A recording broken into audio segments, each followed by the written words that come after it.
Shalom. Yabashima Shabbatah. Shalom. Hey, the Edomites is on the rope, man. All right. The Edomites is on the rope, man. Their time is up. All right. They getting their ass handed to them by prophecy, man. All right. Esau is on the rope. And first and foremost, if I get started, I'm give all honor and glory to Yahweh, by Hashem, Yahweh Shai, by Hashem, Hakudash, double honor to our elders, and peace and blessing to hope leg. I'm going to play this little quick video. Lord willing, y'all brothers be edified while they loud and remember. And always remember, all right, prophecy is kicking ass and taking names. Check this out.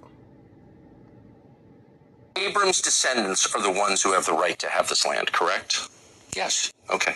Why don't we do genetic testing on everybody in the land and find out who Abram's descendants are? It's really simple. We've cracked the human genome. We can do that. Why don't we do that? Would you be against doing that? I have no idea what that would prove. I mean, maybe it would be. What do you mean? It would prove who Abram's descendants are and who has a right to live here and who doesn't, according to the theology that you yourself just explained. And so I'm very confused as to why we don't do that. If you believe the theology that you've just explained to me. Would we do that all over the world? Well, and everybody this is the only country in the world that you've said has this covenant with God, that this people have a moral and legal right to the land. But there are people who may not have bloodlines, but who have converted to Judaism. Are they going to be able to live here? Are you going to kick them out? By your standards, they can't live here. No, because you just told me that they have a right to live here because God gave them the land because they're the descendants of Abraham. They're the descendants of Abraham. But if they're the spiritual descendants of Abraham and they've now decided that they're converting to Judaism, then do they have a right to live in Israel? Since you began this conversation by asking me, did I think they had a right to come here? Yeah, that's and what my question was, on what basis do they have the right? Yeah. And you said because God granted it to them. And I also said because that there should be a land where Jews could live in peace and safety. And I asked you what a Jew was, and you couldn't answer it. You said it partly is religious, but it doesn't have to be. It's partly genetic, but it doesn't have to be. And so that you can see why I'm confused. I think that was very clear. Bibi's family, we know they lived in Eastern Europe. There's no evidence they ever lived here. He's not religious. But in what sense? Ancestrally, do you have his family tree? No, we don't. Do you? He doesn't. So no one does. That's the point. But so how do we know that he has any connection to this land at all? And if there has been a practice of Judaism and a connection to the language, the Bible, the land. His ancestors didn't. He doesn't practice Judaism in any rigorous way.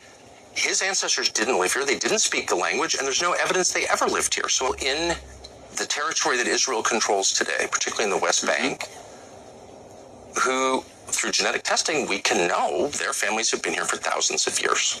We don't know whether they practiced Judaism, whether they were Samaritans, pre-Islam. We don't know that. A lot of them we know have been Christians for 2,000 years.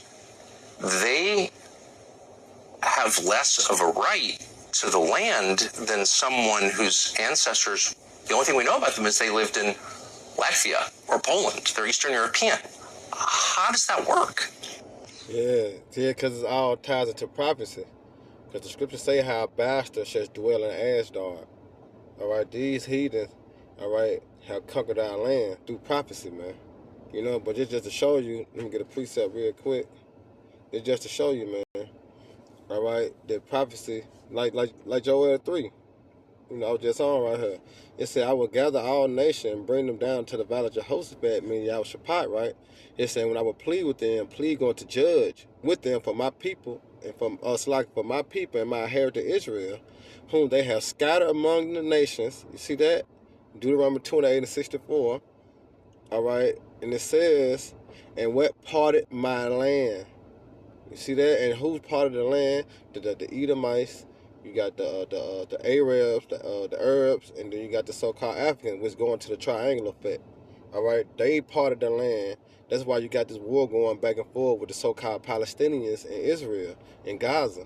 Though the true Palestinians are Africans, man, the Hamites. All right, but these the ones that part of the land. But let me go into Habakkuk real quick in a nutshell. This is Habakkuk. Salakia. This is Habakkuk 3 and 16. And it says, 2 and 16, Salakia. And it says, thou art woe 15. Woe unto them that giveth their neighbor drink, that putteth thy bottles to him, and make him drunken also. And what happened was, the people have been given these lies, all right? And they drunk of these lies, and now they're starting to come out as a shameful histories, all right? Shame for how they conquered America, how they got this land, and how they did this and how they did that, how they came on top. Now it's starting to be a shameful history because they didn't get it, all right, by the means of righteousness, all right? They got it by the means of the sword. Let you know further who they are, you know, who their forefathers are, which are Esau, Edomites. But it said that thou madest look upon their nakedness, right? Thou art filled with shameful glory, and it's the time now. They own tongue falling upon themselves. These are two Edomites going back and forth, you know, about the descendants of Abraham, all right, Isaac and Jacob, according to the land that they in now.